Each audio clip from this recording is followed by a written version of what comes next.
आदाब, इस्तकबाल है। आप देख रहे हैं प्राइम डिबेट। मैं हूं आपके साथ अबू हुरैरा। हिंदुस्तान का सबसे हसास मामला यानी अयोध्या तनाज़े पर सुप्रीम कोर्ट में सुनवाई आज मुकम्मल हो गई है। सुप्रीम कोर्ट ने फैसला महफूज कर लिया है। अब कोर्ट ने मोल्डिंग ऑफ रिलीफ पर 3 दिनों में राइटिंग में हलफनामा मांगा है। कोर्ट में तमाम फरीकों की दलील मुकम्मल हुई। सबसे आखिर में मुस्लिम फरीक की जानिब से दलीलें रखी गई। मुस्लिम फरीक के वकील राजीव धवन ने हिंदू फरीक की हर दलील का जवाब दिया। कोर्ट रूम में तमाम फरीकों ने एड़ी चोटी का जोर लगाया। सुनवाई के दौरान कोर्ट रूम में गर्मा गर्मी भी देखी गई। सुनवाई के बाद अब लोगों में यह तशवीश है कि आखिर फैसला क्या होगा और किसके हक में फैसला होगा, यानी उलझनों का यह दौर आखिर खत्म कब होगा। आज प्राइम डिबेट में इस हसास मामले पर हम यही सवाल समझने की कोशिश करेंगे कि उलझनों का यह दौर क्या अब खत्म होने के करीब है। लेकिन सबसे पहले यह रिपोर्ट देखिए।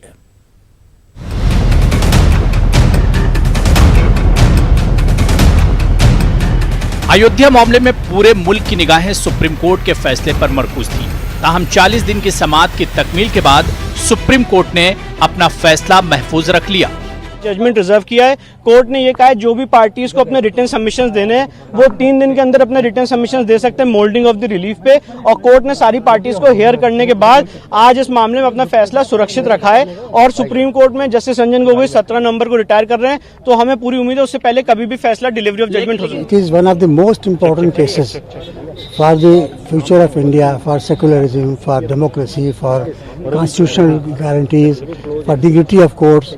So the court has devoted its time, fullest time, which the court could devote, and in a very cordial atmosphere, the court has concluded the hearing. Now let us wait for everything that comes out of this hearing. It will be in the best interest of the country.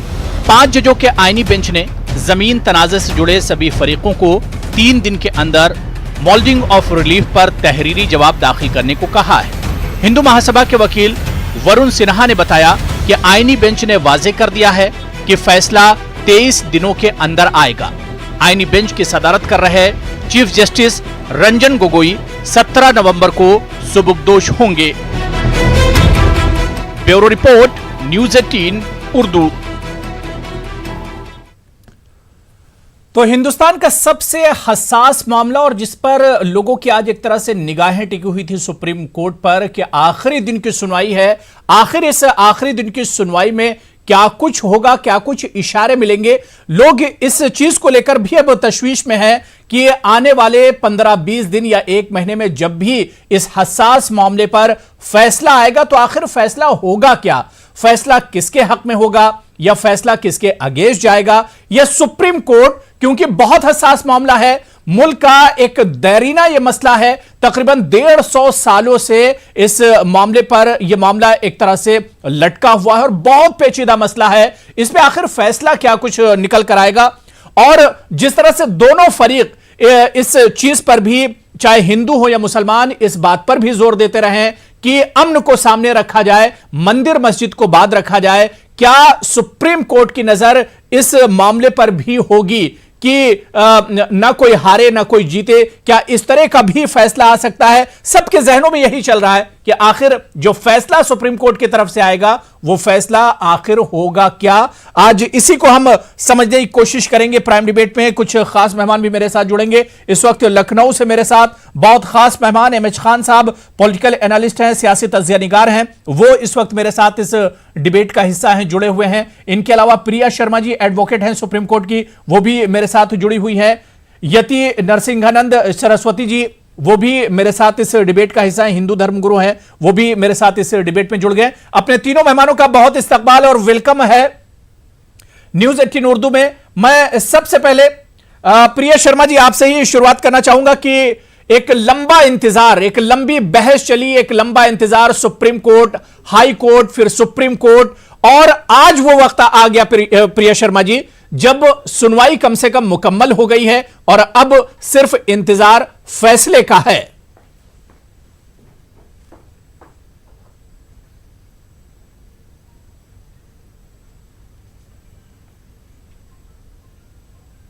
Priya Sharma, आप तक मेरी आवाज आ रही है? मुझे लग रहा है प्रिया शर्मा तक मेरी आवाज नहीं जा रही। मैं लखनऊ एमएच खान साहब आपके पास आना चाहूंगा। खान साहब, हिंदुस्तान का सबसे हसास मामला, और उस मामले में कम से कम एक सिरे पर तो पहुंचे कि कम से कम सुनवाई मुकम्मल हो गई है, फैसला महफूज रख लिया गया है, और अब यह फैसला 1 महीने के बाद आएगा, लेकिन कम से कम एक सिरे पर हम पहुंच गए हैं। कोर्ट जो है वो एक सिरे पर पहुंच गया है कि सुनवाई कम से कम मुकम्मल कर ली गई, तमाम फरीकों को आज सुन लिया गया है। अब हुरैरा साहब, जहाँ तक मैं समझता हूँ कि सुप्रीम कोर्ट में जो मुकदमा चल रहा है वो टाइटल सूट का मुकदमा चल रहा है। मंदिर बनाने का, मस्जिद बनाने का कोई मुकदमा नहीं चल रहा है कि मंदिर बनेगा कि मस्जिद बनेगा, क्या होगा। टाइटल सूट का मुकदमा जहाँ तक मैं समझता हूँ, और सुप्रीम कोर्ट को मुबारकबाद देना चाहिए कि ऐसे मसले पर 40 दिन तक लगातार सुनवाई करते हुए उसने अपना फैसला रिजर्व कर लिया है कि मैं इसको 23 दिन के अंदर ही फैसला सुना दूंगा। ये भी बहुत अच्छी बात है कि उन्होंने ये कह दिया मैं फैसला सुना दूंगा। इसका जो भी मसला आएगा, अब वहाँ जो डिस्प्यूट है उसको कल्याण सिंह सरकार ने एक्वायर भी कर रखा है। अब उस एक्वायर जमीन पर किसका हक होगा ये स्टेट गवर्नमेंट तय करेगी। अगर वहाँ से फैसला डायरेक्ट आता है तो जमीन का ही फैसला आएगा। मस्जिद कहाँ बनेगी, मंदिर कहाँ बनेगी, इसका फैसला मुझे उम्मीद नहीं है कि इसका आएगा, क्योंकि ये मामला जो है मंदिर मस्जिद का है ही नहीं है। ये मामला तो टाइटल सूट का है, जमीन का मामला है, और उसमें भी केंद्र सरकार, उत्तर प्रदेश सरकार हस्तक्षेप करके उसको एक्वायर कर चुकी है। तो हमारा तो मानना यही है कि इसमें सुप्रीम कोर्ट का जो भी फैसला आ जाए उसको मानना चाहिए और उसी के हिसाब से आगे की कार्रवाई करनी चाहिए। और अगर हमको वहां पर मंदिर बनाने का सरकार अगर प्रेशर डालती है तो मंदिर बन जाने दीजिए। मंदिर बन जाने से किसी को कोई तकलीफ नहीं है। मस्जिद भी बन जाए, मस्जिद कहीं बना लीजिए आप। लेकिन जहां डिस्प्यूट हो जाता है, जो जगह विवादित हो जाती है जिसको कहते हैं, मैं समझता हूं वहां पर मस्जिद को बनाना ठीक नहीं है। और कौमी एकता एकजगती के लिए हिंदू मुस्लिम सिख ईसाई आपस में सब भाई भाई करके इसको हल करना चाहिए। बिल्कुल, इस मसले का निपटारा करना चाहिए। जैसा कि चीफ जस्टिस ऑफ इंडिया ने कहा कि बहुत वक्त बर्बाद हो चुका है, एक लंबी लड़ाई एक तरह से इस इशू को लेकर लड़ी गई है, और अब वक्त आ गया कि किसी एक हतमी फैसले पर पहुंचा जाए। इस वक्त मेरे साथ एक और बहुत खास मेहमान अश्विनी उपाध्याय जी, स्पोक्स पर्सन हैं बीजेपी के, वो भी मेरे साथ जुड़ चुके हैं दिल्ली से। अश्विनी उपाध्याय जी, आपका भी बहुत इस्तकबाल है न्यूज़ 18 उर्दू में। मैं अश्विनी उपाध्याय जी आपके पास ही आना चाहूंगा। अश्विनी जी, एक लंबी लड़ाई के बाद, एक लंबी बहस के बाद अब एक तरह से किसी एक नतीजे पर तो पहुंचे हैं कि कम से कम सुनवाई तो मुकम्मल हो गई और अब सिर्फ इंतजार फैसले का है।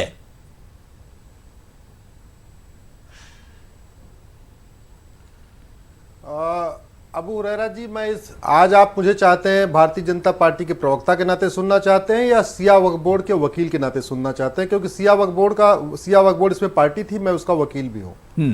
मैं आपको दोनों तरीके से बताता हूं बिल्कुल बिल्कुल कि क्या क्या दलीलें भी दी जा चुकी हैं और आगे क्या होने वाला है। मेरे हाथ में जो पूरी दुनिया में सबसे प्रोमिनेंट किताब है अब्दुल्ला यूसुफ अली की, ये कुरान है। ये आपको शायद दिख रहा होगा। जी। अब्दुल्ला यूसुफ अली, इंडिया, पाकिस्तान, बांग्लादेश, पूरे दुनिया में बहुत फेमस केस है। ट्रिपल तलाक में हमने इसी कुरान को उपयोग किया था सुप्रीम कोर्ट में बहस करने के लिए। इस होली कुरान में क्या लिखा है अबू हुरैरा भाई साहब? इसमें लिखा है कि जहां आपको मस्जिद बनाना है वो जमीन पाक होनी चाहिए। पाक, इसमें शब्द यूज किया। नापाक जगह पे आप नहीं उपयोग करेंगे।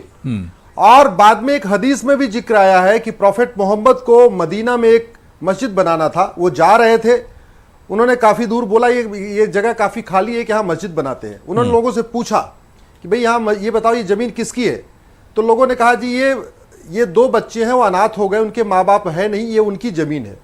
प्रॉफेट मोहम्मद ने वो बच्चों से मिले, उनसे उन्होंने जमीन खरीदी और खरीदने के बाद वो मदीना की जो मस्जिद बनी है, जो आज बहुत लैंडमार्क मस्जिद है, सभी मुस्लिम जितने भाई बहन हैं उनके लिए बहुत पाक मस्जिद मानी गई है।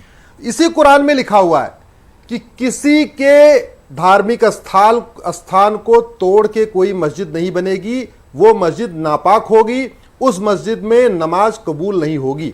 और ये कुरान इस्लामिक लॉ का सबसे टॉप, कहते नहीं जैसे हमारे भारत का संविधान सबसे ऊपर होता है, उसके बाद कानून होते हैं। ये तो देखिए एक मजहबी मामला हो गया, जो चीज आप बता रहे हैं तो मजहबी मामला है। अब सुप्रीम कोर्ट असल में सुनवाई तो इसी सारी बात की कर रहा है, टाइटल सूट का मसला है अश्विनी जी। अब वो चीज तो देखिए, अब मजहबी एतबार से भी, आस्था के एतबार से भी, सियासी एतबार से भी, हर तरह से तो सुप्रीम कोर्ट ही उस पर फैसला करेगा। ये तो हमारी और आपकी दलील है। तो मैं आपको वही तो बता रहा हूं, सुप्रीम कोर्ट में क्या नहीं, हम आपको जो दलील दे रहे हैं वही आपके, फिर आप दर्शकों को क्या बताना चाहते हैं, क्या बताएं, बताओ। आप जो कह दो वही बोलना, मैं वही बोल देता हूं, मैं चुपचाप बैठा रहूंगा। जब आप सुनना ही नहीं चाहते हो, आपको जो अच्छा लगे वही आप सुनना चाहते हो, तो बताओ आप मुझे क्या बोलना चाहिए, मैं बोल देता हूं। नहीं, मैं ये कह रहा हूं कि जो दलील आप यहां पर दे रहे हैं, जाहिर सी बात है कि आपने ये दलील सुप्रीम कोर्ट में रखी है, लेकिन मैं कह रहा हूं कि अब फैसला तो सुप्रीम कोर्ट को ही देना है, फैसला तो अश्विनी जी सुप्रीम कोर्ट को देना है। अरे भाई साहब, तो सुनिए, तो ये मैं आपका चैनल भारत के अलावा बहुत सारे देशों में भी देखा जाता है, इसलिए दर्शकों को पता होना चाहिए कि क्या क्या है। इस कुरान की बात मैंने बताया। जी जी, कुरान में जो आप बता रहे हैं वो सही बता रहे हैं, गलत नहीं बता रहे हैं। लेकिन वो जो सुप्रीम कोर्ट में मुकदमा चल रहा है वो टाइटल सूट का मुकदमा चल रहा है, मंदिर बनाने का, मस्जिद बनाने का नहीं चल रहा है। ये नहीं किसी ने कहा कि हमको मंदिर बनाना है, मस्जिद बनाना है, ये नहीं है। मैं अपनी बात पूरी करूं, उसके बाद सुनिए। ये मेरे हाथ में रामचरितमानस है, जो 17वीं शताब्दी में लिखा वो स्वामी तुलसीदास ने। और ये 17वीं शताब्दी में जो लिखा गया रामचरितमानस, इसमें भी भगवान राम के जन्मस्थान का जिक्र है। कितनी दूरी पे है सरयू नदी से, पूरा इसका जिक्र है। ये हमारे हाथ में वाल्मीकि रामायण है। ये ईसा से 500 साल पहले, यानी लगभग अब से 2500 साल पहले, जब इस्लाम का कहीं कोई नाम पता नहीं था, इस्लाम तो 6वीं शताब्दी में आया। ये ईसा से 500 साल पहले, यानी अब से 2500 साल पहले वाल्मीकि रामायण लिखा गया था। इसमें भी उस स्थान का जिक्र है, भगवान राम के जन्म स्थान का जिक्र है। सरयू नदी के किनारे कितनी दूरी पे इसमें लिखा हुआ है। मेरे हाथ में इस समय अथर्ववेद नहीं है। अथर्ववेद का ठीक है अश्विनी जी, अश्विनी जी, अश्विनी उपाध्याय जी, अश्विनी उपाध्याय जी, अश्विनी उपाध्याय जी, अश्विनी उपाध्याय जी, अश्विनी उपाध्याय जी, मैं अश्विनी उपाध्याय जी, क्योंकि कुछ टेक्निकल प्रॉब्लम आपके यहां से आ रही है, मैं क्योंकि आवाज भी आपकी बिल्कुल क्लियर नहीं आ रही है, हमारे दर्शकों को भी परेशानी होगी सुनने में, और मुझ तक भी आपकी आवाज बहुत क्लियर नहीं आ रही। तो ये टेक्निकल प्रॉब्लम जैसे ही दूर होगी मैं आप तक फिर से आता हूं। मैं यति नरसिंहानंद सरस्वती जी, मैं आपके पास आना चाहूंगा। सर, अब जाहिर सी बात है कि पूरा मामला एक तरह से आस्था से भी जुड़ा हुआ है, और कहीं ना कहीं आस्था और इंसाफ दोनों से मामला जुड़ा हुआ है। एक तरफ इंसाफ की भी उम्मीद की जा रही है और दूसरी तरफ आस्था भी है। बहुत बड़ा एक तरह से चैलेंज है कोर्ट के लिए भी, और अगर पक्षों की बात करें तो उनके लिए भी बहुत इंपॉर्टेंट मामला है ये। नहीं, मुझे नहीं लगता कि ये इतना बड़ा कोई मामला है। मुझे लगता है ये टाइटल सूट का मामला है। डिसाइड हो जाना चाहिए कि किसकी भूमि है, और उसके बाद तथ्यों के आधार पर जो सुप्रीम कोर्ट फैसला दे उसे सबको मानना चाहिए, सब उसे मानेंगे। और ये मेरा पूरा विश्वास है कि सुप्रीम कोर्ट नीर शीर विवेक से सही फैसला देगा, और सारी दुनिया देखेगी कि क्या फैसला आने वाला है। इसमें कोई इतनी बड़ी बात नहीं है। सुप्रीम कोर्ट को केवल यह तय करना है कि टाइटल सूट के हिसाब से, आज तथ्यों के हिसाब से ये जगह किसको मिलनी चाहिए, और यही तय करने के लिए मामला सुप्रीम कोर्ट में गया है। और ये तो बिल्कुल देखिए, और जहां तक मंदिर की बात है, ये तो उत्तर प्रदेश हाई कोर्ट ने बिल्कुल साफ कर दिया था कि वहां मंदिर तोड़कर मस्जिद बनाई गई थी। और जैसा अश्विनी उपाध्याय जी, अभी मेरे भाई हैं, साथी हैं हमारे, अभी कह रहे थे कि इस्लाम में ऐसे बन ही नहीं सकती। अश्विनी उपाध्याय जी की जानकारी के लिए मैं एक बात उन्हें बताना चाहता हूं, जरा वो पहले मक्का के इतिहास का अध्ययन करें। मक्का में जहां आज काबा है, पहले वहां 360 मूर्तियां थी, उनको तोड़कर मक्का बना है, उनको तोड़कर वो बना है। इस्लाम की जितनी भी दुनिया में बड़ी मस्जिदें हैं, वो केवल और केवल दूसरे धर्म के स्थानों को तोड़कर ही बनी हैं। ये सारी बहकाने की बात है। आज इस सुप्रीम कोर्ट के इस केस से सारी दुनिया को यह पता चलेगा कि इस दुनिया, भारतवर्ष में कितना अत्याचार हुआ है, किस तरह से लोगों को मारा गया है, किस तरह से यहां कत्लेआम हुआ है, किस तरह से हिंदुओं के मंदिरों को तोड़कर यहां पर कब्जा किया गया है। सरस्वती जी, ये तो इशू नहीं है। सरस्वती जी, ये तो इशू नहीं है। नहीं है, मेरे लिए यही इशू है, मेरे लिए यही इशू है। सुप्रीम कोर्ट सरस्वती जी इस पर सुनवाई नहीं कर रहा, वो तो टाइटल सूट पर। सरस्वती जी, सरस्वती जी, ये तो टाइटल सूट का मसला, और आपने भी शुरुआत यहीं से की थी, फिर आप कहां मक्का और मदीना चले गए, फिर आप कहां दूसरे देश चले गए। अश्विनी जी बात कह रहे थे, मैं अश्विनी जी की बात का जवाब दे रहा था कि अश्विनी जी जो कह रहे थे कि वो कुरान एक दिखा रहे थे, उस कुरान में बता रहे थे कि ऐसा है। मैं तो अश्वनी जी को बता रहा था कि दुनिया में जितनी भी बड़ी मस्जिदें हैं, चाहे वो दुनिया में कहीं भी हो, वो वहीं पर हैं जहां पहले दूसरे धर्मों के पूजा स्थल थे, उन्हें तोड़कर मस्जिदें बनाई गई हैं। तो ये मैं अश्वनी जी को बता रहा था, और सत्य ये है, ये आपके दर्शकों को भी जानना चाहिए, दुनिया को जानना चाहिए। ठीक है, मैं प्रिया शर्मा आपके पास आना चाहूंगा। प्रिया शर्मा, क्योंकि जाहिर सी बात है कि आस्था से जुड़ा हुआ मामला है, और जो फैसला होना है, जैसा कि अश्वनी जी ने भी यही बात कही, सरस्वती जी ने भी यही बात कही, और एमएच खान साहब ने, कि टाइटल सूट का मसला है, इसमें जमीन का असल में दरअसल फैसला होना है कि जमीन किसके हक में जाएगी। लेकिन मेरा सवाल सिर्फ यही है कि कोर्ट के लिए बहुत चैलेंजिंग होगा जिन परिस्थितियों में यह फैसला आना है, पूरी जो सुनवाई हुई है, चैलेंज बहुत बड़ा है सुप्रीम कोर्ट के लिए भी। देखिए, ये सबसे पुराना फैसला है, और जो भी सुप्रीम कोर्ट की जजमेंट आएगी, बिल्कुल ये ऐतिहासिक फैसला होगा। बिल्कुल। क्यों? क्योंकि इसमें सबकी भावनाएं जुड़ी हुई हैं, हिंदुओं की भी और मुस्लिम की भी। अगर आप पूरा उसको टाइटल सूट का नाम दे रहे हैं, ठीक है, टाइटल सूट अगर जिसके भी नाम में जाता है, सुप्रीम कोर्ट का जो भी फैसला आता है, वो दोनों पक्षों को मानना होगा, दोनों पक्षों में उसको इंप्लीमेंट करना होगा, और दोनों पक्षों के लिए उसको मानना होगा, क्योंकि चाहे वो हिंदू के पक्ष में जाए, चाहे वो मुस्लिम के पक्ष में जाए। इसमें ऐसा नहीं है कि हिंदू आज मुस्लिम पक्ष ये कह रहा है कि हिंदू ज्यादा खुश ना हो कि उनके पक्ष में वहां पे मंदिर बन जाएगा, मुस्लिम कह रहा है कि ऐसा नहीं होने देंगे। देखिए, ये ना तो हिंदू के हाथ में है, ना तो मुस्लिम के हाथ में है, ये सुप्रीम कोर्ट के हाथ में है। क्यों? क्योंकि सुप्रीम कोर्ट ने 40 दिन तक लगातार सुनवाई की है, दोनों पक्षों की दलीलें वहां पर रखी गई हैं। हिंदू पक्ष को भी पूरा टाइम दिया है, मुस्लिम पक्ष को भी पूरा टाइम दिया है उन्हें अपनी दलीलें रखने का। दोनों ने अपने आर्गुमेंट्स किए हैं, दोनों ने अपनी दलीलें रखी हैं, अपने रिटर्न सबमिशंस दिए हैं, अपने तथ्य सामने रखे हैं। उसके बाद ही सुप्रीम कोर्ट ने आज जो जजमेंट रिजर्व की है 40 दिन सुनने के बाद, तब सुप्रीम कोर्ट ने बोला है कि हम उसमें जजमेंट रिजर्व कर रहे हैं, उसमें जजमेंट आएगी। तो जब उसकी जजमेंट आएगी, जो नवंबर में आएगी, जो चीफ जस्टिस 17 नवंबर को रिटायर्ड होंगे, उससे पहले पहले वो जजमेंट प्रोनाउंस हो जाएगी। तो जो भी जजमेंट आती है सुप्रीम कोर्ट की, वो दोनों पक्षों के ऊपर माननी पड़ेगी दोनों पक्षों को उसको। बिल्कुल बिल्कुल, जाहिर सी बात है। लेकिन सवाल ये उठ रहा है कि इतनी लंबी एक तरह से बहस चली है, दलीलें इसमें दी हैं, और दोनों तरफ से बहुत ठोस दलीलें दी गई हैं। प्रिया शर्मा जी, ऐसे में क्या आपको लगता है कि सुप्रीम कोर्ट के सामने भी या आने वाले कितने दिनों में फैसला आ सकता है? क्योंकि अब 17 नवंबर या 18 नवंबर जो है एक डेडलाइन दी गई है, चीफ जस्टिस ने भी कहा है कि 17 या 18 नवंबर तक हम फैसला सुना देंगे। लेकिन आपको क्या लगता है कि आने वाले कितने दिनों में यह फैसला आ सकता है? देखिए, जैसे 17 नवंबर को चीफ जस्टिस ऑफ इंडिया जो रिटायर्ड हो रहे हैं, उस दिन संडे है, तो संडे से पहले सैटरडे या फ्राइडे तक इसका, जैसे 15 नवंबर से पहले इसका फैसला आ सकता है। क्योंकि पहले ही चीफ जस्टिस ऑफ इंडिया ने क्लियर कर दिया था कि जजमेंट, पूरे आर्गुमेंट सुनने के बाद कम से कम हमें 4 हफ्ते का टाइम चाहिए होगा जजमेंट को लिखने के लिए। और जजमेंट को लिखने के लिए जो 4 हफ्ते का टाइम चाहिए, उस 4 हफ्ते को आप लगा के आप नेक्स्ट मंथ में आप 15 से 16, 15 को या 15 से पहले सुप्रीम कोर्ट की जजमेंट इस फैसले पे आ सकती है। एमएच खान साहब, इस फैसले को लेकर हम अगर दोनों पक्षों की बात करें, यानी हिंदू और मुस्लिम दोनों पक्षों की बात करें, तो दोनों पुर उम्मीद हैं और दोनों यही समझ रहे हैं कि फैसला हमारे हक में आएगा, और दोनों ही यही समझ रहे हैं कि जो भी फैसला आएगा उस पर एक तरह से अमल किया जाएगा। क्या आपको लगता है कि एक को तो मायूसी होनी ही होनी है, या सुप्रीम कोर्ट की नजर किसी ऐसे फैसले पर भी होगी कि मायूसी किसी को ना हो और एक बीच का रास्ता निकाला जाए? नहीं, अबू हेरा साहब, मैंने पहले ही कहा था कि टाइटल सूट का मामला है, लेकिन एक बात मैं आपको बहुत साफ बता रहा हूं कि एविडेंस न हिंदू पक्ष के पास है न मुस्लिम पक्ष के पास है।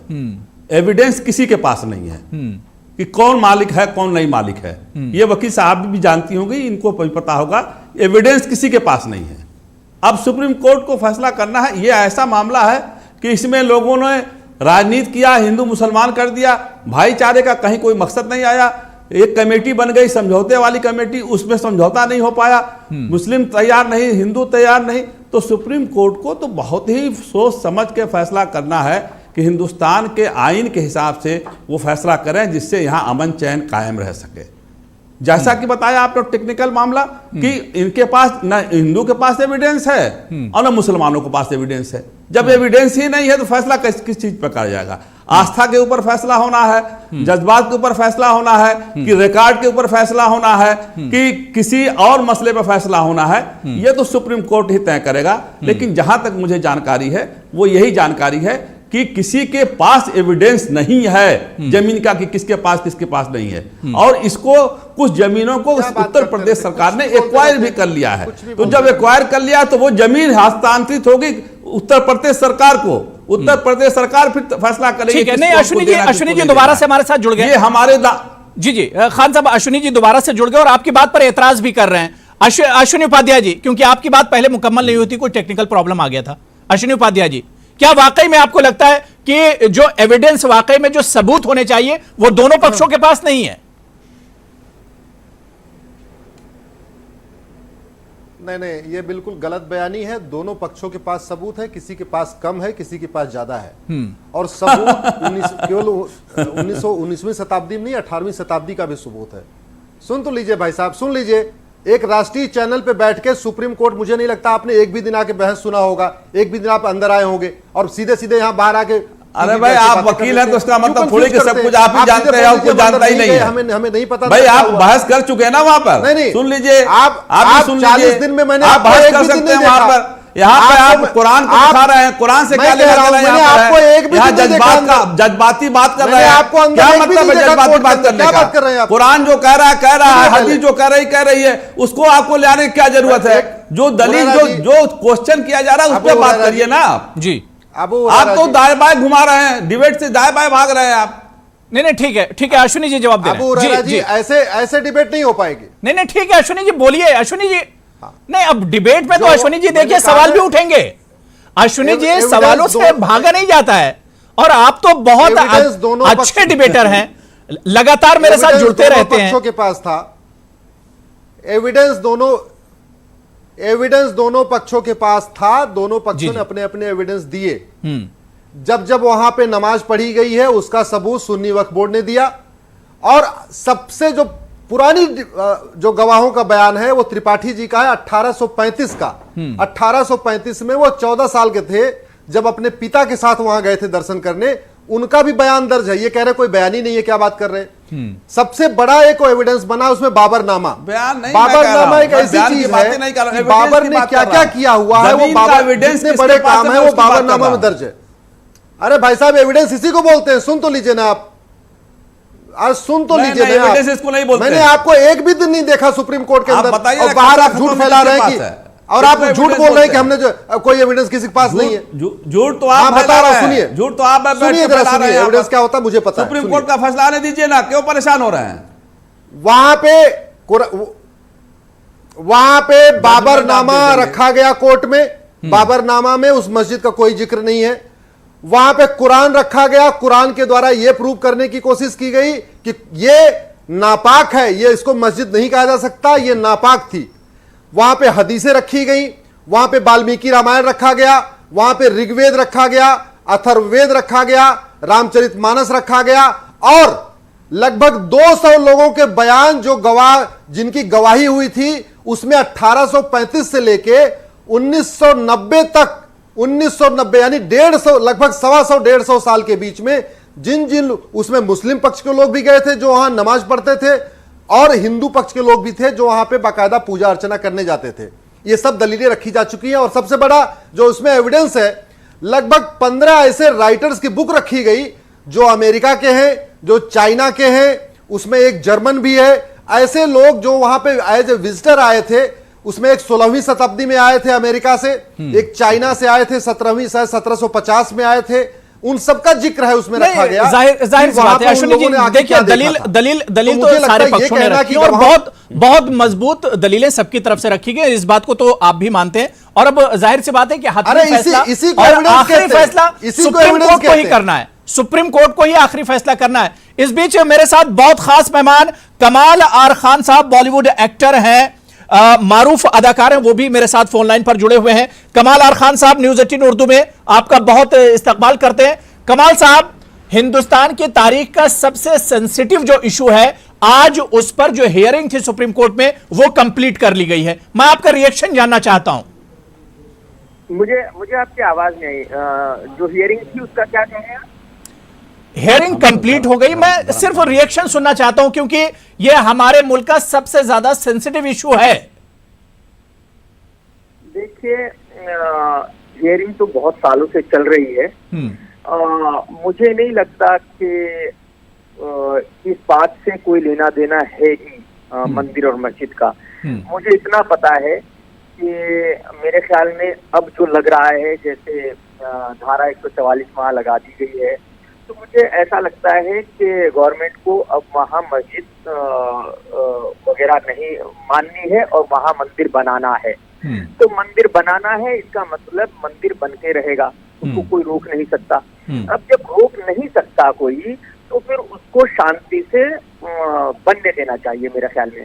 उसमें लड़ाई झगड़े करके और मासूमों की जो जान जाए उससे, इसका कोई मतलब नहीं है। बेगुनाह लोग मरे उस झगड़े में, इसका कोई मतलब नहीं है। ये जरूरी नहीं है कि अगर बाबरी मस्जिद नहीं है तो हिंदुस्तान में मुसलमान जिंदा नहीं रह सकते, ऐसा तो कुछ है नहीं। बिल्कुल। तो मेरे ख्याल में शांति से बनने दिया जाना चाहिए। गवर्नमेंट अगर मंदिर बनाना चाहती है तो बनाने देना चाहिए बस।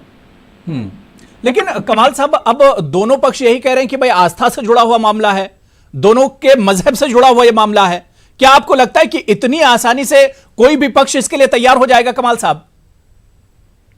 कोई भी पक्ष की तो यहाँ बात ही नहीं है। यहाँ कोई पक्ष की बात कहाँ से आती है? यहाँ एक ही पक्ष है और वो ये है कि भाई मंदिर वहां बनेगा। तो इसमें दो पक्षों की तो बात ही नहीं है।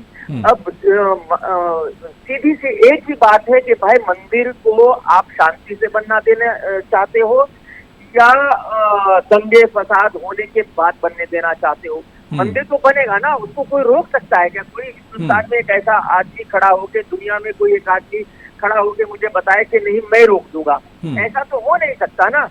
और जहां तक मुझे जितना इल्म है इस्लाम के बारे में, वो ये है कि भाई एक जगह जहाँ बुत परस्ती हो रही हो वो तो वैसे भी मस्जिद नहीं है। तो जब मस्जिद नहीं है तो बात खत्म हो गई। अगर मंदिर बनने से देश में शांति आती है, देश में सब कुछ ठीक हो जाता है मंदिर बनने से, तो बनने देना चाहिए। मुझे नहीं लगता कि कुछ बहुत बड़ा जमीन और आसमान एक हो जाएगा इस बात से। बिल्कुल, क्योंकि मुझे एक छोटे से कमर्शियल ब्रेक पर जाना, लेकिन जो बात यहां पर कमाल आर खान साहब ने छेड़ी है, इस पर भी हम बात करेंगे कि अगर अमन जरूरी है तो उस अमन को पहले देखा जाए, न कि मंदिर और मस्जिद को। इस पर भी हम बात करेंगे छोटे से ब्रेक के बाद। फौरन हाजिर होते हैं, तमाम खास मेहमान मेरे साथ जुड़े हुए हैं। ब्रेक के बाद हम इसी इशू पर बात करेंगे कि अमन हमारे सामने पहले होना चाहिए। तो हिंदुस्तान के सबसे हसास मामले पर आज एक तरह से सुनवाई मुकम्मल हो गई और फैसला अब सुप्रीम कोर्ट ने महफूज रख लिया है। आने वाले दिनों में यह तारीखी फैसला भी आएगा, लेकिन सबके जहनों में यही चल रहा है कि आखिर फैसला होगा क्या, किसके हक में यह फैसला होगा, और जब यह फैसला आएगा तो क्या उस वक्त हालात भी खराब हो सकते हैं। तशवीश जाहिर की जा रही है, जिस तरह से कमाल आर खान साहब ने अभी डिबेट के पहले हिस्से में अपनी बात रखी थी। इसी पर हम लगातार चर्चा कर रहे हैं। यति नरसिंहानंद सरस्वती जी, मैं आपके पास आना चाहूंगा। अब एक तशवीश जाहिर की जा रही है, जिस तरह से डिबेट के पहले हिस्से में कमाल आर खान ने कहा, उन्होंने कहा कि कुछ भी फैसला हो लेकिन बनना वहां पर मंदिर ही है। सवाल यह उठता है सरस्वती जी, क्या सुप्रीम कोर्ट के फैसले के बाद भी इस तरह का काम किया जाएगा? क्या आपको लगता है कि वाकई में जो भी सुप्रीम कोर्ट का फैसला होगा वो सभी को मान्य होना चाहिए? अबू हुरैरा जी, ये जो कमाल आर खान ने जो बात कही है, इस भाई ने जो बात कही है, ये बहुत ही बेहुदा बात है। ऐसा कुछ भी नहीं होने जा रहा है। जो सुप्रीम कोर्ट कहेगा वो होना चाहिए। सुप्रीम कोर्ट कह रहा है मस्जिद बने तो मस्जिद बननी चाहिए, सुप्रीम कोर्ट कहे कि मंदिर बनना चाहिए तो मंदिर बनना चाहिए। बहुत अच्छी बात। सुप्रीम कोर्ट वहां पर एक जेन्युइन फैसला देगा, ऐसा कुछ नहीं है। अगर गुंडागर्दी से मंदिर बनना होता तो बहुत पहले बन चुका होता, और पूरे दुनिया के इतिहास में आज तक एक भी मंदिर इस तरह की गुंडागर्दी से नहीं बना कि दूसरों के पूजा स्थल को। राम मंदिर एक विशिष्ट मामला है, ये पहले वहां पे हिंदुओं का मंदिर था और इसे तो सबने बता दिया, एएसआई ने भी बता दिया, हाई कोर्ट ने भी बता दिया। हम लोग अपना एक मंदिर मांग रहे हैं, हम किसी की मस्जिद पर कब्जा नहीं जमा रहे और हम किसी की मस्जिद को तोड़कर बनाना नहीं चाहते। ये तो हमारे सर्वोच्च आस्था का, जैसे एक मुसलमान के लिए मक्का के मक्का की मस्जिद की बात है, मोहम्मद साहब की बात है, इसी तरह हमारे लिए राम की बात है। बिल्कुल हमारे लिए ये साधारण मामला नहीं है। तो जो कमाल आर खान कह रहे थे, ये एक बहुत ही बेहुदा स्टैंड है। कमाल खान, आप मेरे साथ जुड़े हुए हैं क्या? चुकी है। कमाल खान, मैं इस पर आपका रिएक्शन चाह रहा हूं। कोर्ट से बड़ी नहीं हो सकती, सरकार सुप्रीम कोर्ट से बड़ी नहीं है, और संसद भी सुप्रीम कोर्ट से बड़ा नहीं है। जो सुप्रीम कोर्ट का फैसला आएगा, आज तक तो सारे मुसलमान ये कह रहे थे कि भाई जो सुप्रीम कोर्ट का फैसला आएगा उसे मानेंगे, आज ये अचानक सुर बदल गए। आज एक कमाल खान रिएक्शन दे रहे हैं, नक्शा फाड़ कर सरस्वती जी, तो ये कमाल खान साहब दिखा रही हिंदू है पक्ष भी इस पर तैयार है, न्याय में आस्था नहीं है। हिंदू भाई भी इस पर तैयार है कि जो फैसला सुप्रीम कोर्ट का होगा, जो फैसला अदालत का होगा, उसे माना जाएगा, उसे तस्लीम किया जाएगा, माना जाएगा, चाहे मंदिर के पक्ष में हो चाहे मस्जिद के पक्ष में हो, वो फैसला माना जाएगा। खान साहब, जो कमाल खान सर ऐसा है कि मेरे एक आदमी के कहने से या इन साहब के एक आदमी के कहने से हिंदुस्तान नहीं चलता।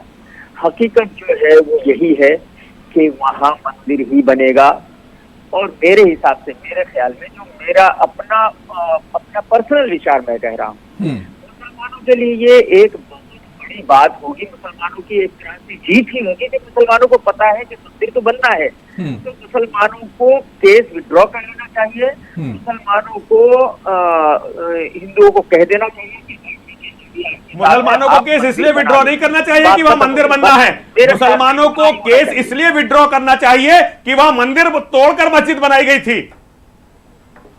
सर ये तो मुझे नहीं पता, ये तो आपको पता होगा कि वहां नहीं, ये आपको कभी पता नहीं चलेगा, क्योंकि आप लोग जहां अपनी कमी देखनी हो वहां देखते नहीं हो, ये आपको पता ही नहीं चलेगा। आप तो विक्टिम कार्ड खेलोगे अब, कभी गया, क्योंकि जब सच सामने आ गया दुनिया के, आज तक लड़े, और जब सच दुनिया के सामने आया है तो एक विक्टिम कार्ड इस देश में खेला जा रहा है। मैं सुबह से टीवी चैनलों पर यही देख रहा हूँ, अब एक विक्टिम कार्ड चल दिया गया है। ये है कि भाई मुसलमानों को जमीन दे देनी चाहिए, मुसलमानों को कह देना चाहिए। ठीक है, कमाल बात आपकी पूरी हो गई।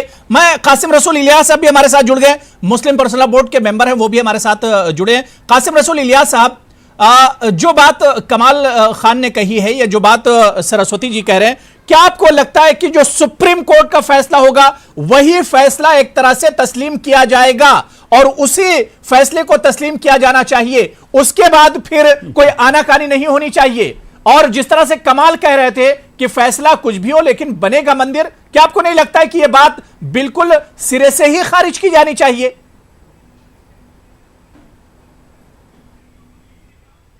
देखिए, इस पे सरस्वती जी ने बहुत सही बात कही कि ये बिल्कुल बेहुदा बात है। आप मुल्क की अदलिया को, मुल्क लॉ ऑफ द लैंड को, यहाँ के दस्तूर को चैलेंज कर रहे हैं कि आप चाहे कुछ भी फैसला दीजिए, हम तो वहां मंदिर बनाएंगे। ये बिल्कुल बेहुदा बात है जो कमाल साहब कह रहे हैं, इसकी कोई हैसियत नहीं है। ये कंटेम्प्ट ऑफ कोर्ट होगा, जो भी ये करेंगे और जो भी ये कहेंगे ये कंटेम्प्ट ऑफ कोर्ट होगा। पहली बात तो ये है। दूसरी बात ये, देखिए इस पूरी बहस में, 40 दिन की इस पूरी बहस में डॉक्टर राजू धवन जो हमारे वकील थे मुस्लिम पक्षों के, उन्होंने बहुत मुदल्लल अंदाज में ये साबित किया कि ये जो बात कही जा रही है कि वहां कोई मंदिर था जिसको तोड़ के मस्जिद बनाई, इसका कोई सबूत हिंदू फरीकैन ने नहीं पेश किया। ना तारीख से साबित हुआ है, ना इतिहास से साबित हुआ है, ना किताबों के जरिए साबित किया गया है, और न ही कोई ऐसा सबूत पेश किया गया है तहरीरी तौर पर जिससे ये साबित हो कि किसी मंदिर को तोड़ के मस्जिद बनाई गई थी। तीसरी बात यह कि वहां 1528 में मस्जिद बनी और वह 1528 से लेकर 1949 तक वहां पे मस्जिद में इबादत होती रही, और उसको मस्जिद को पहले मुगलिया सल्तनत की तरफ से और बाद में ब्रिटिश हुकूमत की तरफ से उसको बराबर ग्रांट मिलती रही है। तो ये भी चीज साबित है, ये भी दस्तावेजात पेश किए गई है।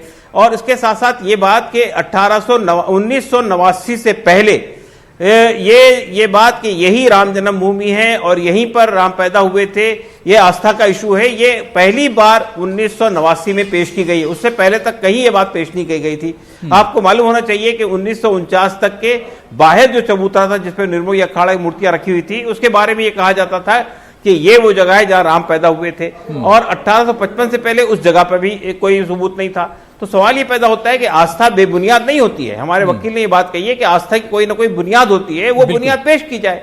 कैलाश मानसरोवर में मूर्ति प्रकट होती है बर्फ से, इसलिए बुनियाद पर वहां आस्था बनती है। यहाँ ऐसी कौन सी चीज थी जिसकी बुनियाद पर आस्था है आपकी? ठीक है, अश्विनी उपाध्याय जी इसका जवाब मालूम चाहिए कि इलाहाबाद हाई कोर्ट में हिंदू फरीकों ने जी अश्विनी उपाध्याय जी इसका जवाब दे रहे हैं। जी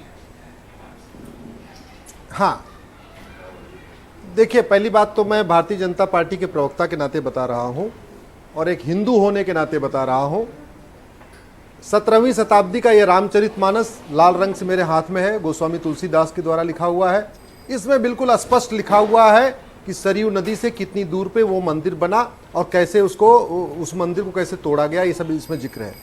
दूसरा, हमारे हाथ में वाल्मीकि रामायण अब से 2500 साल पहले महर्षि वाल्मीकि के द्वारा लिखा गया, इसमें इसका जिक्र ये है। उपाध्याय जी ये बात सही नहीं करे आप। रामचरितमानस में ये कहीं भी नहीं लिखा हुआ है कि वहां कोई मंदिर था जो तोड़ मस्जिद बनाई गई। सुनिए, मैं दिखा रहा हूं, सुन तो लीजिए भाई साहब, आप सुन तो लीजिए, मैं आपको बता रहा हूं, सुन लीजिए। सबसे जो प्राचीन हमारा वेद है अथर्ववेद, मैं सुन तो रहा हूं, लेकिन आपने कहां पेश किया ये चीज अदालत के अंदर? के 31वें सुन तो लीजिए प्लीज, सुन तो लीजिए। आप जजमेंट पढ़िए, जजमेंट हाई कोर्ट के जजमेंट में कोर्ट है, आप देख लीजिएगा। स्कंद पुराण कोर्ट है, रामचरितमानस कोर्ट है, वाल्मीकि रामायण कोर्ट है और अथर्ववेद का 10वें अध्याय का 31वां जो श्लोक है वो भी कोर्ट है। आप जजमेंट एक बार पढ़ लीजिएगा, मैं आपको बता रहा हूं, वॉल्यूम 2 में उसका जिक्र है। हमने पढ़ा हुआ जजमेंट, इसलिए आपको बता रहा हूं। अब सबसे बड़ी बात यह आती है कि इसका मैं आपसे एक उदाहरण देता हूं। हमारे पास तलवार है, हमारे पास सिपाही है, मैं आपके घर पे आके कब्जा कर लूं। अब कब्जा कर लूंगा तो आप क्या करोगे? छटपटाते रहोगे, छटपटाते रहोगे, छटपटाते रहोगे। जिस दिन हमारी सत्ता खत्म होगी उस दिन तो आप कहोगे ना, भैया काम करो, तुम चले जाओ, अब काम करो, हमारा घर खाली कर दो, यही तो होगा। अब ये दलील क्या देते? नहीं, हमको तो अंग्रेजों से लगान मिलती थी। अरे भैया, आजकल तो आप कहीं पे भी अपना झंडा गाड़ लीजिए, बिजली कनेक्शन ले लीजिए। अब बिजली कनेक्शन के आधार पे कहो कि हमको तो बिजली कनेक्शन अंग्रेजों ने दिया था इसलिए हमारी ये जगह है, ये कोई लॉजिक होती है क्या? ये टाइटल सूट नहीं होता है। जहां तक टाइटल सूट का बात है, जब मस्जिद बनी उसके पहले भी हमने जो एविडेंस दिया है, उसके पहले अनवरत वहां पूजा होती थी।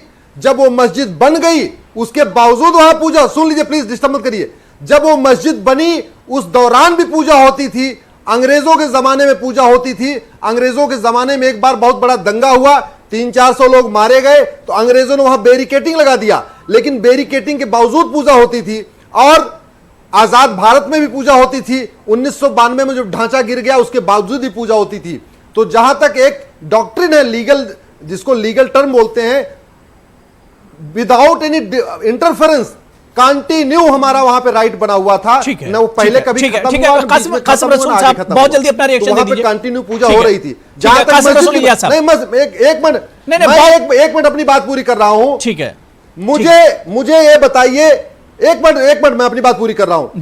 इस कुरान में ये लिखा हुआ कि नहीं लिखा हुआ है कि किसी भी दूसरे की जमीन पे कब्जा करके, किसी दूसरे की जमीन हड़प कर या किसी के धार्मिक स्थान को कब्जा करके तोड़ के गिरा के, लेकिन मुझे एक बात वहां मस्जिद नहीं बनेगी। अगर वो बनेगी तो वहां पे नमाज कबूल नहीं होगी। ठीक है, सरस्वती वो बात हो गई, सरस्वती जी वो बात हो गई, दोहराइए बात। कासिम रसूल इलियास साहब, कासिम रसूल इलियास साहब, सरस्वती जी देखिए उसकी वो बात हो गई, सरस्वती जी बात हो गई। सरस्वती जी एक तरफ तो आप अमन की बात कर रहे हो, दूसरी तरफ बार बार वही इशू छेड़ रहे हैं। मैं कासिम रसूल इलियास साहब, कासिम रसूल इलियास साहब, मैं इस पे जो बात अश्विनी जी कह रहे थे इस पे मैं आपका रिएक्शन लूंगा। मैं फिर खान साहब और प्रिया में आ रहा हूं। जी देखिए, पहली बात तो यह है कि जो बात अभी स्वामी जी कह रहे हैं, हम तो अदालत में मुसलसल इनके फरीकों से, इनके वकीलों से बार बार ये कह रहे हैं कि कोई आप तत्व पेश कीजिए। रामचरितमानस जिसका ये हवाला दिया है, रामचरितमानस में कहीं भी नहीं लिखा हुआ है कि अयोध्या, देखिए रामचरितमानस अकबर के जमाने में लिखा गया, बाबर के बाद लिखा गया। और अगर उस वक्त ये कह देते कि मेरी राम की जन्मभूमि पर मुसलमानों ने मंदिर तोड़ के मस्जिद बनाई, तो शायद उसी वक्त उनके हवाले कर दी जाती है। और ये बात इन्होंने बिल्कुल सही कही है कि कुरान मजीद में और यानी इस्लाम की तालीम यह है कि किसी की जमीन पर नाजायज कब्जा करके आप मस्जिद नहीं बना सकते। वो मस्जिद नहीं, वो शरअ मस्जिद नहीं होगी। ये बात तो हम एक लंबे अरसे से कह रहे हैं कि आप ये साबित कर दिए कि वहां किसी मंदिर को तोड़ के मस्जिद बनाई गई थी। जी ठीक है, सब जगह लिखा हुआ है, लेकिन आप ये साबित तो कीजिए कि किसी मंदिर को तोड़ के मस्जिद बनाई गई थी। अभी अदालत के अंदर कोई एक सबूत आप पेश नहीं कर सकते मस्जिद बनाई गई थी। अदालत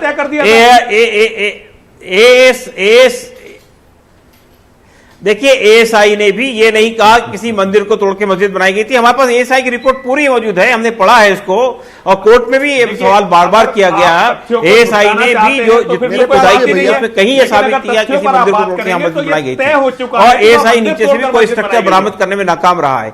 तो देखिए, मसला ये है कि आप चाहे जो भी बात कहें, अदालत के सामने पूरे पक्ष रखे जा चुके हैं। अब अदालत को निर्णय लेना है, हम अदालत के निर्णय का इंतजार करेंगे। बिल्कुल जाहिर सी बात है कि अदालत के फैसले का अब इंतजार करना होगा हम सभी को। मैं एमएच खान साहब आपके पास आना चाहूंगा। खान साहब, जो आर के खान ने जो बात कही थी, कमाल आर खान ने, उन्होंने कहा था कि अमन जरूरी है, मंदिर मस्जिद को बाद में रखा जाए और पहले मुल्क में अमन कायम किया जाए। क्या आपको लगता है कि यह हिंदू या मुसलमान जो भी पक्ष है, क्या इस पर एक तरह से राजी होंगे कि पहले अमन होना चाहिए, मंदिर मस्जिद और मजहब बाद में होना चाहिए, इंसानियत पहले होनी चाहिए? नहीं अबू हरा साहब, ये तो सही है कि पहले इंसानियत होना चाहिए, अमन होना चाहिए। इस्लाम भी इसकी इजाज़त देता है। अगर आपके हरकत से, आपके किसी कार्रवाई से किसी को तकलीफ होती है तो वो नाजायज़ है। दूसरी बात सरस्वती जी की मैं कह दूँ, आज अश्विनी जी को बता दूँ, हाई कोर्ट का जजमेंट दिखा रहे हैं आप। हाई कोर्ट का जजमेंट जो आया तो सुप्रीम कोर्ट ने उसको तो स्टे कर दिया, उसका मतलब ही नहीं रह गया। तो उसकी चर्चा किस बात की हो रही है? उसकी चर्चा होनी ही नहीं चाहिए। अब सुप्रीम कोर्ट में आ गया मामला तो सुप्रीम कोर्ट जो करेगा उसका कोई मतलब ही नहीं है। उस पर अगर होता तो सुप्रीम कोर्ट वो मुकदमा खारिज कर देता। अश्विनी जी, मुकदमा खारिज कहता हाई कोर्ट का फैसला सही है, जाइए, यही निर्णय है, ये नहीं क्या सुप्रीम कोर्ट में। और दूसरी बात सरस्वती जी कह रहे हैं कि सबसे बड़ा सुप्रीम कोर्ट है, सबसे बड़ा सुप्रीम कोर्ट है, उसके बाद कुछ नहीं है। अरे भाई, शाहबानो केस में क्या हुआ था सुप्रीम कोर्ट में? शाहबानो केस को आने के बाद पार्लियामेंट ने बिल दूसरा पेश कर दिया। तो ये सब बातें डिबेट की नहीं है, ये बातें बिल्कुल नहीं है। टाइटल सूट की बात हो रही है, मंदिर मस्जिद की बात नहीं हो रही है। मंदिर मस्जिद जब टाइटल सूट फाइनल हो जाएगा तब उस पर मंदिर मस्जिद कौन करेगा। लेकिन इस बात सही है अबू हुरैरा साहब कि अमन चैन कायम रहना चाहिए, और जिसको भी जो भी इस पर सब्र करेगा, इन्नल्लाह मा साबिरीन करके, वो अल्लाह ताला या ईश्वर जिसको मानते हैं उसके साथ खड़ा होगा। क्या यही बात इंसान का कत्ल होते हुए देख करके कत्ल पे अगर मंदिर बनता है, जो बात खान साहब कह रहे हैं कि भरोसा ऊपर वाले पे करना चाहिए, जो फैसला होगा वो स्वीकार्य होगा, उस पर फिर किसी तरह की नाराजगी नहीं होनी चाहिए। आपको पहले ही कहा कि चाहे मंदिर का फैसला आए, चाहे मस्जिद का फैसला आए, वो सबको स्वीकार करना चाहिए। लेकिन जो तथ्यहीन बातें हैं, अब शहीद उंगली के नखून को कटवाकर जो शहीद बनने की कोशिश की जा रही है, मैं उसके खिलाफ हूं। मैं जो ये कमाल आर खान कह रहे थे, मैं उनकी बात का आपको बता रहा था। अगर ये बात करनी थी तो बहुत शुरू में करनी थी। आज तो फैसला आने वाला है, और मैं पूरी ईमानदारी के साथ कहना चाहता हूं, फैसला माना जाना चाहिए, चाहे वो हिंदू के पक्ष में हो, चाहे मुसलमान के पक्ष में हो। सरस्वती जी जा सुनिए, सुप्रीम कोर्ट ने शाहबानो केस में फैसला दिया था कि नहीं दिया था? देखिए, मुझे राजनीति का नहीं बता, मैं आपको एक सन्यासी के माध्यम से बता रहा हूं। मेरा कहना यह है कि अगर वहां मस्जिद थी, पलट दिया गया, मंदिर तोड़कर नहीं बनाई गई तो वहां मस्जिद रहनी चाहिए। लेकिन अगर मंदिर तोड़कर वहां मस्जिद बनी है तो हर कीमत पर मंदिर बनना चाहिए। हो सकता है। देखिए, सुनिए, बस तो यही तो बात है, जो बात कह रहे हैं उसका कोई आधार नहीं है। मैं आधार की बातों पर बात नहीं करना चाहता, लेकिन मैं कहता हूं कि सुप्रीम कोर्ट का जो भी फैसला है वो मानना चाहिए। जो लोग सुप्रीम कोर्ट के फैसले के खिलाफ जा रहे हैं या जाना चाहते हैं, वो लोग देश के भविष्य से खिलवाड़ करेंगे। हो रही है उसी में बात करिए, और देश के भविष्य खराब होगा इससे। हिंदू मुसलमान मत सुप्रीम कोर्ट यदि इसे मस्जिद को कहता है, मैं नरसिंहानंद सरस्वती पूरी तरह से इसे मान्य करूंगा। ये मसला होना चाहिए। किसी भी धर्म में किसी भी नहीं, ठीक है, जाहिर सी बात है कि कोर्ट का जो फैसला है सभी को मान्य होना चाहिए, सभी को तस्लीम करना चाहिए। प्रिया शर्मा बहुत देर से वेट कर रहे हैं। प्रिया शर्मा जी, अब आगे कानूनी पहलू क्या कुछ कह रहा है? क्योंकि अब एक तरह से जो हियरिंग है वो कंप्लीट हो चुकी है, उसके बाद अब बात मोल्डिंग ऑफ रिलीफ की जा रही है। आखिर इसकी जरूरत क्यों पड़ रही है? मोल्डिंग ऑफ रिलीफ का क्या कुछ रोल होगा इस पूरे मामले में? कट गया भाई। देखिए, मोल्डिंग ऑफ रिलीफ के लिए ये राजीव धवन जी ने आज ये क्वेश्चन ये कोर्ट के सामने रखा है। इसमें कोर्ट ने अपना व्यू दिया है कि आप 3 दिन का कोर्ट ने टाइम दिया है दोनों पक्षों को कि इस पॉइंट के ऊपर आप अपने सबमिशंस कोर्ट में फाइल कर सकते हैं। लेकिन कोर्ट ने इसमें आगे और आर्ग्यूमेंट्स करने के लिए या सुनवाई करने के लिए कोई और टाइम नहीं दिया है। बस कोर्ट ने इतना बोला है कि इस पॉइंट के ऊपर आप अपने रिटर्न सबमिशन सारे पक्ष अपने कोर्ट में 3 दिन के अंदर फाइल कर सकते हैं। क्योंकि तो कोर्ट इसमें- चाहता है इसका जी, जो जी। भी जजमेंट है वो जल्दी से जल्दी आए। अगर आप ये इसी चीज पे अगर हियरिंग चलती रहेगी तो कोर्ट ने ये भी क्लियर किया कि अगर इसमें हियरिंग चलती रहेगी, अगर आप इसी में डिले करते रहेंगे, ये तो दिवाली के बाद तक भी हियरिंग खत्म ही नहीं होगी। इसीलिए कोर्ट ने इसमें टाइम बाउंडेशन लगा दी थी कि ठीक है, आपको आज 40 दिन ठीक हो गए बात हैं, है, 40 ठीक दिन में बात। आपका कंक्लूड हो गया है, जितने भी आर्गुमेंट्स हैं वो खत्म हो गए हैं, और उसके बाद ही जजमेंट, दोनों पक्षों को सुनने के बाद ही कोर्ट जजमेंट देगी। और इसमें गवर्नमेंट का कोई भी रोल नहीं है। जैसा वो कह रहे हैं कि गवर्नमेंट करेगी तो गवर्नमेंट उसमें वहां पर मंदिर ही बनाएगी। देखिए, इसमें अभी गवर्नमेंट का रोल नहीं है, ये बिल्कुल। सिर्फ सुप्रीम कोर्ट का रोल होगा। सुप्रीम कोर्ट जो डिसीजन होगा गवर्नमेंट को वो इम्प्लीमेंट करना होगा, और दोनों पक्षों को वो फैसला उसका मानना पड़ेगा। ऐसा नहीं होगा कि गवर्नमेंट जबरदस्ती सुप्रीम कोर्ट के फैसले के अगेंस्ट में चली जाएगी और वहां पर मंदिर बनवा देगी। ठीक है अश्विनी जी, जल्दी से रिएक्शन दीजिए, मुझे फिर कमाल खान के पास भी जाना। जी अबू हुरैरा अश्विनी जी, जी अश्विनी जी। अबू हुरैरा जी, पहली बात तो मैं आपको हाँ, मैं कुछ चीज़ें क्लेरिफाई कर दूं। आपके राष्ट्रीय चैनल पे लगातार उसको या तो जानकारी का अभाव है या जानकारी है, लेकिन उसको सही नहीं रखा जा रहा है। हाई कोर्ट के फैसले पे कोई स्टे नहीं है। हाई कोर्ट के फैसले को उन पार्टियों ने खुद ही चैलेंज कर दिया है। दूसरी बात ये कि हाई कोर्ट ने जो अपना फैसला दिया उसमें उन्होंने कहा क्या, हाई कोर्ट के फैसले में जो रामलला विराजमान है उनके टाइटल सूट को एक्सेप्ट किया। एक्सेप्ट करने के बाद कहा कि ठीक है, ये जो मुख्य गुंबद है यहां आपका है, रहने दीजिए। लेकिन बाद में सारी जो फाइंडिंग है वो ये कह रही है, एएसआई की रिपोर्ट कह रही है, और भी जितने सर्कमस्टेंशियल एविडेंस बता रहे हैं, गवाह, सुन तो लीजिए भाई साहब, सुन तो लीजिए ना, दिक्कत यही है। अभी तो आप कह रहे थे कि उस पर स्टे हो गया, कोई स्टे नहीं हुआ, पता नहीं, झूठ बोलते रहते हैं आप। आपको नहीं पता है ना, आपको नहीं पता, मत करिए। मैं आपसे हाथ जोड़ के निवेदन कर रहा हूँ, मैं आपसे हाथ जोड़ के निवेदन कर रहा हूँ, जिस चीज के बारे में नहीं पता हो तो मत बोला करिए ना, झूठ कम से कम मत बोलिए। मैं आपको हाथ जोड़ता हूँ, जनता को गुमराह मत करिए आप। सब जब जो आप स्टे हो जाती है, अगर आपको नहीं पता कि सुप्रीम कोर्ट ने कोई स्टे किया तो क्यों बोल रहे हैं फालतू में? सुप्रीम कोर्ट चलिए मैं अपनी बात रख रहा हूं। नहीं होता है तो नहीं, ये नहीं होता। जो फाइंडिंग है, सुप्रीम कोर्ट भी चलाएंगे आप, हाई कोर्ट की फाइंडिंग बिल्कुल का फैसला मान लीजिए। ठीक है खान साहब सुन लीजिए, खान साहब एमएच खान सुन लीजिए आगे से। ठीक है अश्विनी जी, जल्दी से बात पूरी कर लीजिए। अश्विनी जी कंटिन्यू कीजिए। मैं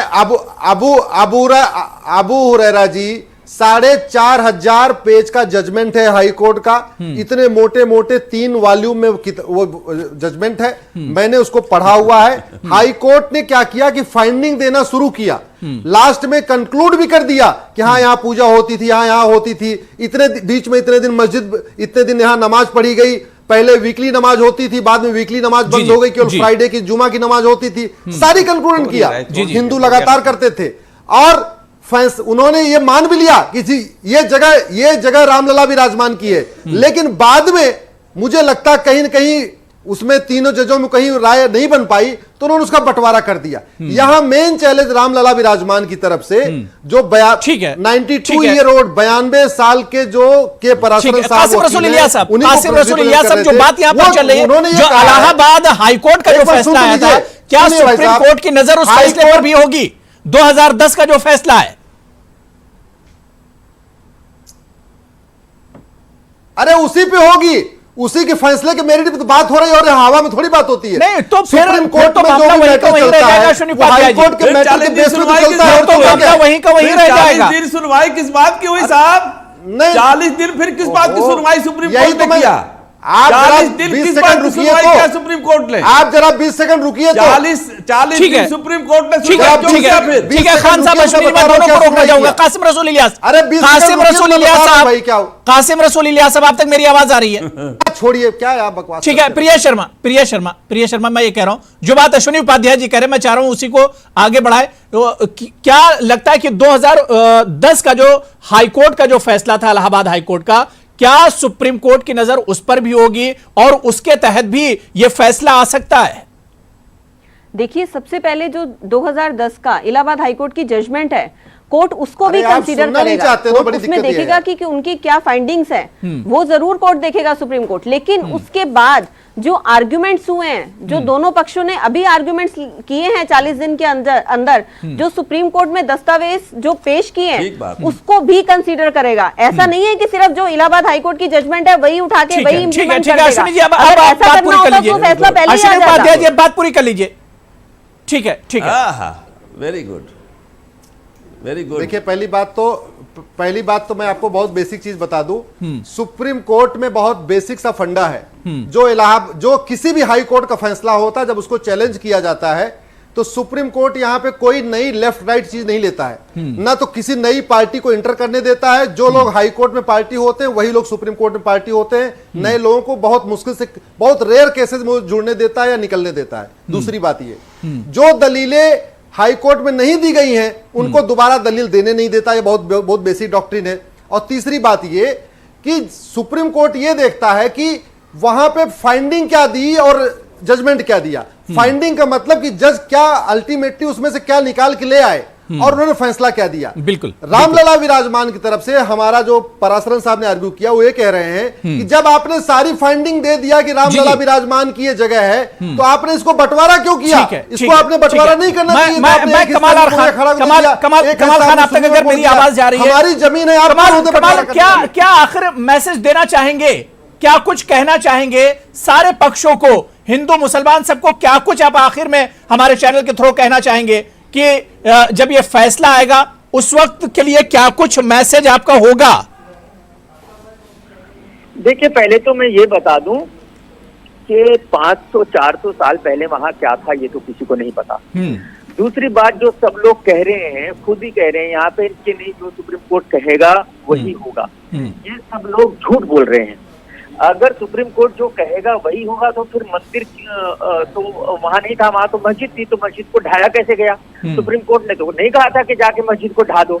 तो अगर मस्जिद ढाया गया तो जबरदस्ती ढाया गया, तो फिर आगे भी कुछ ऐसा होगा। तो मेरा जो सब कुछ मैं मंदिर मस्जिद के लिए मैं पॉलिटिशियन तो हूँ नहीं, मेरी दुकान तो चलती नहीं, बट मैं जो सोच समझ के कह सकता हूँ वो यही है कि भाई झगड़ा ही होगा। से बेहतर ये है कि मुसलमान सब लोग वो जमीन हिंदुओं को दे दें। ठीक है भाई, आप मंदिर बना लो। अगर इससे पूरे देश में अमन चैन होता है। ठीक है। सरस्वती जी, बड़ी अच्छी बात यहाँ पर कमाल खान ने कही। आप कुछ रिएक्शन देना चाह रहे हैं? अच्छी बात कमाल खान ने नहीं कही, कोई अच्छी बात कमाल खान ने नहीं कही। कमाल खान वो व्यक्ति वो तो एक रास्ता निकाल रहे हैं। वो कह रहे कि अगर ऐसा ही है तो मंदिर बना ले, के सिस्टम पर भरोसा नहीं। मुसलमान आ गया और मंदिर बनाने की इजाजत दे दे, नहीं हो सकता।